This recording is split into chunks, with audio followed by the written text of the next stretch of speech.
Hi guys! Good morning! Ayan!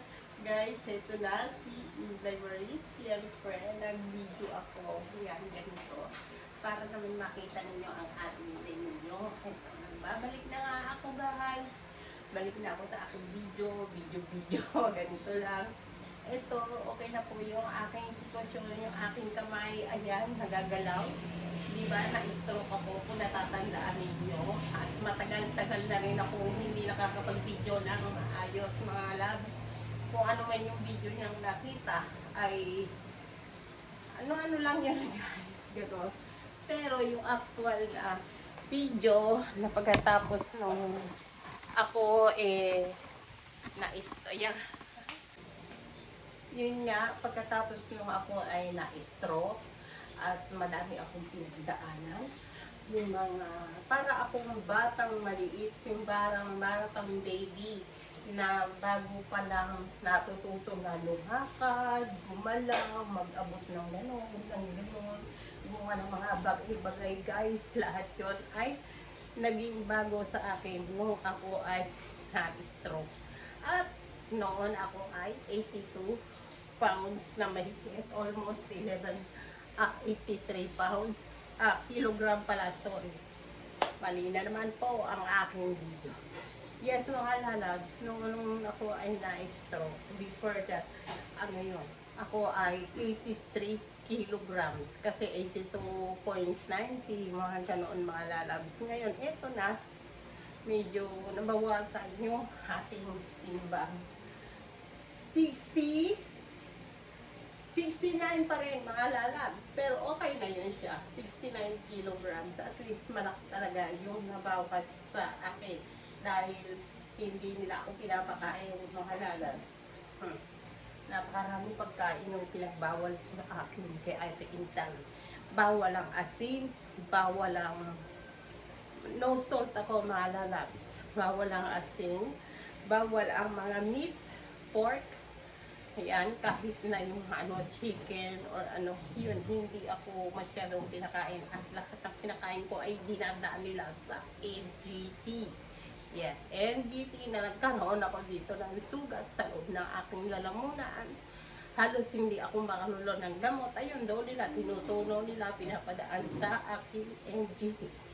So after noon mga lalabs, dahil no salt si Atinday noon, ang nangyayari naman, after 1 month, July 26, ako ay na-hospital naman mga labs. Low sodium. At 10 days ako sa hospital. Mas mahirap po ang aking pinagdaanan nung mga panahon na iyon. Low sodium, hindi basta-basta yung magka-low sodium guys. Kaya kayo, ingat kayo ha. Ingat ang lahat kasi nag-low sodium ako, walang asin na aking katawan. Ang nangyari ay nag-hallucination si Inday Marie. 3 araw na dilat yung aking mata at nagsisigaw ako diyan sa loob ng hospital. Para ako si Dara na nang-aaway ako, nakakalmot ako ng mga nurses doon sa loob ng hospital. At pati ang doktor ko guys ay singkakan ko yung aking doktor daw. Yun ang sabi nila. So, hindi ko naman alam yun. Yung parang crazy woman ako noong mga panahon na yun. Kasi kung ano-ano yung aking mga sinasabi, yun ang nila sa akin. Alam nyo, ultimo daw doktor, hindi malaman ba't daw ako nagkaganon. Yung pala, ang result, yung dahilan ay no salt. Pero, ginamot ulit ako. Pinuno nila ako. At pagkatapos ng guys, nagulat naman ng lahat. Kasi, nung ako ay naka 10 days na sa hospital at nag-okay naman ako, kung ako nung una, nung first nung na-stroke ako, halos hindi ako makalakad, hindi ako labag guys. Pag ko noon, nung naging okay na ako guys, parang wala ang nangyari kay Ate Inday. Yung kay Inday Maris. O, tingnan ninyo guys, diba? Nakakalakad ako ha. Paparangalan lang sa inyo ng kaunti. Papakita ko lang sa inyo na nakakalakad ako ha. Tingnan ninyo. Mapaparangalan si Ate Inday. O. Istaling ako dyan. Ayan o. Ayan o. Diba? O. Lakad dyan guys. Nakikita nyo ba? ibababa ko pa yung aking camera. Ibaba natin ang camera para makita ninyo. Bababa ko pa guys. Ayan, ayan, ayan. O, lalakad po ako. Yan, o, kita ninyo. Straight. 1 point. O, tignan nyo. O, diba? Fashion show. Fashion show na konti.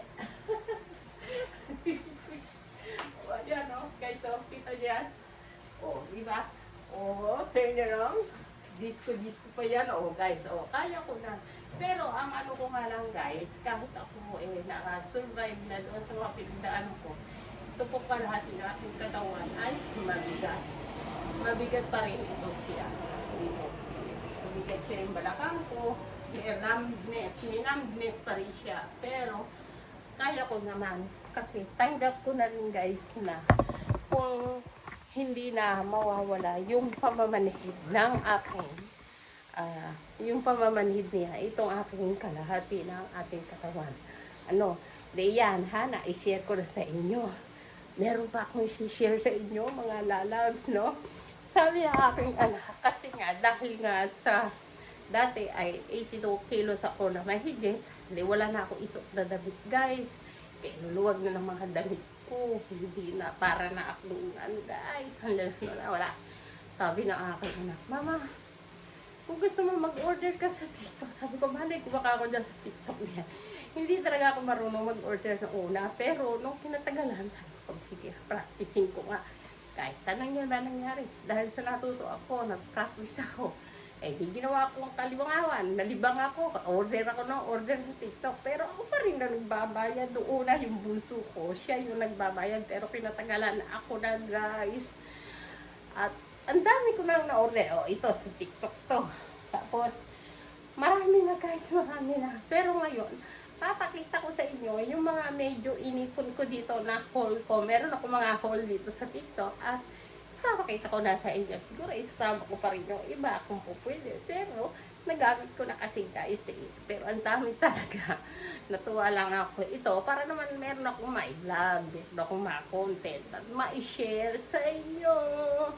So, dahil na happy si Atinda doon sa ano ko, doon sa in-order ko. So, ngayon,